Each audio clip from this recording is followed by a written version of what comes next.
79వ స్వాతంత్ర దినోత్సవ వేడుకలు టేకుమట్ల మండలంలో ఘనంగా జరిగాయి. అన్ని ప్రభుత్వ కార్యాలయాల్లో, పాఠశాలల్లో జాతీయ జెండాను ఆవిష్కరించారు. టేకుమట్ల మండల కేంద్రంలోని పోలీస్ స్టేషన్లో 79వ స్వాతంత్ర దినోత్సవ వేడుకల్లో భాగంగా ఎస్ఐ దాసరి సుధాకర్ జాతీయ జెండాను ఆవిష్కరించారు. భారతదేశానికి స్వాతంత్ర్యం రావడానికి ఎందరో మహనీయులు త్యాగాలు చేశారని, వారి ఆశయాలను కొనసాగించాలన్నారు. టేకుమట్ల మండల ప్రజలు మరియు జిల్లా దేశ ప్రజలందరికీ 79వ స్వాతంత్ర దినోత్సవ శుభాకాంక్షలు. ఇప్పుడు మన దేశానికి ఒకప్పుడు బ్రిటిషర్స్ పాలించేటప్పుడు ఎందరో స్వతంత్ర సమరయోధులు, కొందరు శాంతితో, కొందరు వేరే వేరే మార్గాల, కొందరు ఫోర్స్ తోటి ఇట్లా అనేక విధాలుగా బ్రిటిష్ వారి మీద చేసిన పోరాట ఫలితంగా మనకు స్వతంత్రం అనేది లభించింది. ఈ స్వతంత్రం లభించిన కాడ నుండి కూడా ఇప్పుడు మన దేశం ఎన్నో విధాలుగా పురోగతి పొందుతూ ఉన్నది.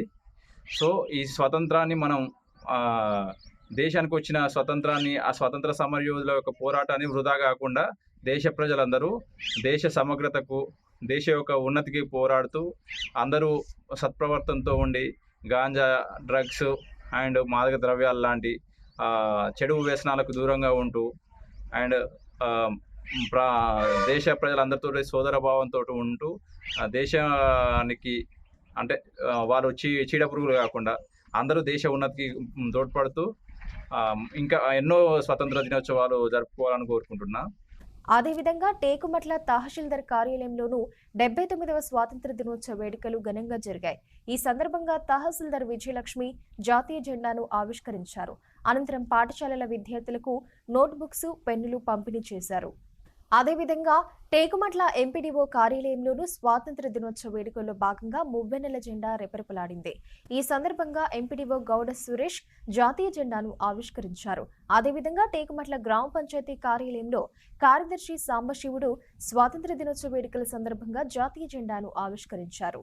టేకుమట్ల మండల కేంద్రంలోని కస్తూర్బా గాంధీ బాలికల విద్యాలయంలో స్వాతంత్ర దినోత్సవ వేడుకలు అంబరాన్నంటాయి. వేడుకల్లో భాగంగా ఎస్ఓ స్వప్న జాతీయ జెండాను ఆవిష్కరించారు. 79వ స్వాతంత్ర దినోత్సవం సందర్భంగా ప్రాథమిక వెలిశాల డాక్టర్ ఆశాజ్యోతి జాతీయ జెండాను ఆవిష్కరించారు. కాగా చిన్నారులు సాంస్కృతిక ప్రదర్శనలు చేయగా అవి ఆకట్టుకున్నాయి. ఈ కార్యక్రమంలో డాక్టర్ ప్రియాంక, డాక్టర్ మధురిమ, ఆరోగ్య విస్తరణాధికారి Jamaluddin, health supervisor Vijaya, lab technician Buchibabu, health assistant Krishna Reddy తదితరులు పాల్గొన్నారు.